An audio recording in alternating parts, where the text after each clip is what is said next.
Hi, I'm JT Engstrom with FreightWaves, here with CTL. He's president of the Americas for Tech Mahindra. CTL, welcome to the show. Thank you. Delighted to be here, JT. And again, my name is Lakshmanan, a fairly long name. Everyone calls me CTL, live in Boston, and run what's called the enterprise business for the Americas at Tech Mahindra. And briefly, JT, Tech Mahindra is a $5 billion firm, 130,000 people worldwide, with a significant presence in the logistics space. And so, glad to be on your show today. It's great to have you join us. And I chuckle a little bit at the abbreviation, so everybody calls me JT. My name's John Thomas, but I think the abbreviation makes things a little bit easier on mine as well, so kudos. So can you tell us a little bit about your background? I know you do a lot of work with shippers, 3PLs, final mile providers. I think it's helpful to put in perspective some things you've done over the past 5-10 years, just to set up the conversation. Yes, it's a fairly, significant practice for us globally. We work with the largest railroads across the globe, and in North America, we work with all the significant railroads, BNSF and UPRR and Canadian Rail and so on and so forth. We work with trucking companies, we work with airlines. So it's a fairly diversified, set of customers, integrated third-party logistics companies. So it's a wide range of experience that we have in this space. Yeah, that's a great breadth of practice exposure. Now, I know one area that you guys study a lot and work in a bunch as well is the e-commerce space. Can you talk to us a bit about the secular trends you've seen over the past few years, which sort of brings us up to where we are today, and how you see e-commerce evolving over the next 1 to 2 years? Well, we all know, how rapidly e-commerce has been growing, or we all thought we knew how rapidly it could grow. I correct myself, till COVID happened. And, someone else was joking with me the other day saying COVID is actually the chief digital officer, for organizations today. It's accelerated e-commerce adoption, in ways that none of us, could have imagined before. It's reduced what could have happened to years into a few months now. And I'm just amazed to see how really elderly people who wouldn't touch a smartphone, have now, been forced to use it. And once they've gotten to use it, they just love the experience. And what we are now seeing is an explosion of what's of people ordering everything they wanted to be frictionless, contactless from a payment perspective, or from physically touching anybody in any possible way. And so COVID has been the true accelerator. And the other credit that I should give is, JT, we are fortunate to be living at a time when, networks, analytics, cloud, securities, and networks have all come together, right, to be able to provide that seamless experience. And so these are all the trends that we are seeing. And obviously, the load on the last mile is significantly peaked in the last few months. Yeah, that's tremendous. And now, interrelated to e-commerce is the whole notion of final mile. And for transportation gurus, the notion of final mile and being able to build networks and understand service levels and ensure service delivery becomes a very interesting technology, math, and stats problem. Can you talk to us a little bit about how you see changes in the final mile space and how you see those networks evolving, how they may or may not be able to continue to grow with the e-commerce growth, hypothetical, and then talk to us a little bit about some of the work you've done in that space. So, today it's about $200 billion a quarter. Right, and what we are also seeing is that the last mile, the pressure on the last mile is extremely high, right? And the other trend that we are also seeing, JT, is the need for premium services, white glove services. That has also gone up significantly, right? And so those who are ordering premium services, white glove services, are high-end customers, and they're expecting a particular experience. It's just not about delivering a package, at a doorstep and walking away. I'll give you an example. I ordered a white glove service, and my daughter called up in panic the other day, saying that an unmarked truck landed up at our house, and she saw the guy taking a photograph. And, then we went and searched. It was an unmarked van which came. delivered a parcel that I needed on time, and then left. But since it was unmarked, the whole customer experience was totally destroyed. And my first thing was, I'm never going to deal with this company again.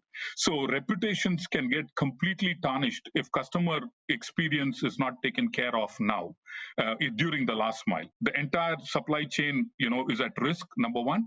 And number two, the brand of the brand's reputation is also under question, right? And so, to us, there's so much happening on the technology space. With the advent of digital technologies, we're now talking about augmented reality, virtual reality, data analytics, artificial intelligence, machine learning, deep learning. Now, all these are, really coming together. And if organizations leverage and harness the power of these, they can dramatically improve the last mile experience that the customer would have. Right. And, some organizations are realizing this and some others are not. And that's a conundrum. The final mile networks have become a really significant strategic asset for retailers, to your point around the requirements for actually fulfilling the committed delivery, whether it's time or the delivery period. And it's really important for retailers or other shippers to really intimately understand those final mile networks, or alternatively have a very competent third-party provider to help them outsource that. One key enabler for making that happen is the data that goes into the models, which then support the networks. Can we talk a little bit about the evolution of data over the past year or so, and how you've seen advances in both the raw data and then therefore the analytics to feed into these models to help enable this? JT, I think one of the challenges that legacy companies in the logistics space faced was they were all siloed. Different systems, their transportation system, their accounting system, everything was siloed. And I think a lot of work has been done to integrate all of this, number one. Number two is the quality of data itself, the way it's input, the quality control checks and measures that have been taken have largely improved over time.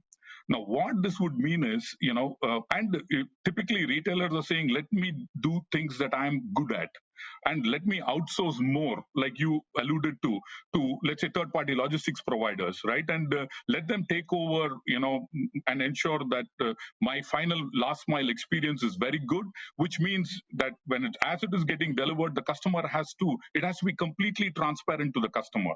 What time is it getting delivered? Where is the truck in at this point in time? And mistakes do happen, right? There could be a mechanical failure of a truck. There could be other reasons why it can't be delivered on time. And if that is the case, then an intimation, a push notification, which would go in, letting the customer know that there is a problem, and customers appreciate that, right? And so that kind of data analytics would bring that kind of visibility into this whole thing, right? And ensure again that customer experience is taken care of. JT, the other thing that that we've seen, another it's an intersection of art and science. It's called customer experience transformation. Now, typically we would design systems thinking on what is right. You sit down, a few people sit down, at one of the third-party logistics companies and say, hey, this is how it should be. Now, what we are seeing increasingly is it's important for them to get into the shoes of the customer and then reimagine the experience, and then create a product, which exactly addresses what the customer wants. Many times these products get created, without getting the customer in mind, without keeping the customer in mind. And so now we've got, we acquired a firm which specializes on customer experience transformation and behavior change management. So sometimes you put something out, but it's not getting adopted, and you thought it would be such a big success. So once you get to understand the customer's mind and what they want, then you'll be able to design an experience and then follow it up with behavior change management so that they adopt it. So all these facets are as important as data analytics, and the whole, customer-facing portals that deliver the information to the customer. That's very interesting. Now, on the back of that, can we talk a little bit about digital technologies that are key to enabling success within this ecosystem, whether it be systems architecture or infrastructure, whether it be maybe programming languages, maybe maybe it be some other third bucket. Can we talk? Can you opine a little bit on that? So there are a few things that that we should remember when we talk about this topic. Let's first take IoT, the Internet of Things, right? Sensors. Now, that has advanced tremendously, and you can now have sensors within the trucks, right, which gives all, it's already there, which gives all kinds of information. So you're now able to collect information from the physical infrastructure, and everything is now turning into as a service.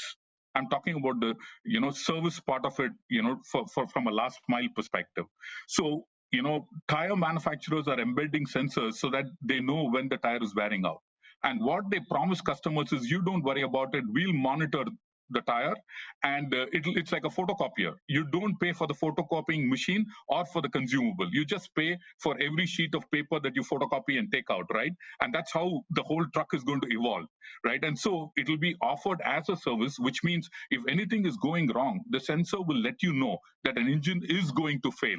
And the manufacturer could do intervention services and get the part replaced. So number one, you with the Internet of Things and the sensors, your last mile, the physical delivery system will be very good.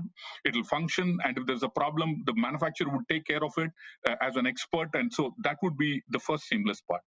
The second part of using these technologies is AR, VR. When you're doing premium services, you can use augmented reality in a big way, right? And so you have people who are wearing these glasses, and the manual is before them, both their hands are free. So they'll be able to work better if they're installing a fridge, or any other equipment that needs some complex instructions. They would have both their hands free, and it's a very seamless experience, and it improves their experience tremendously, right? And the third part that we are seeing is there's lots that you can learn from other industries, right? And so in our case, we work with a variety of industries: automotive, discrete manufacturing, banking, and financial services. Now, what we are realizing is many of these customer experiences you can take and transport from one place to another, and do that cross learning by creating centers of excellence at the back end.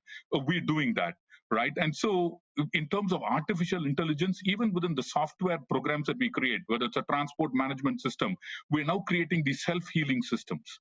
So if the software is going to break down, you could see if there's a software systems out, that's it. The whole thing would come crashing, right?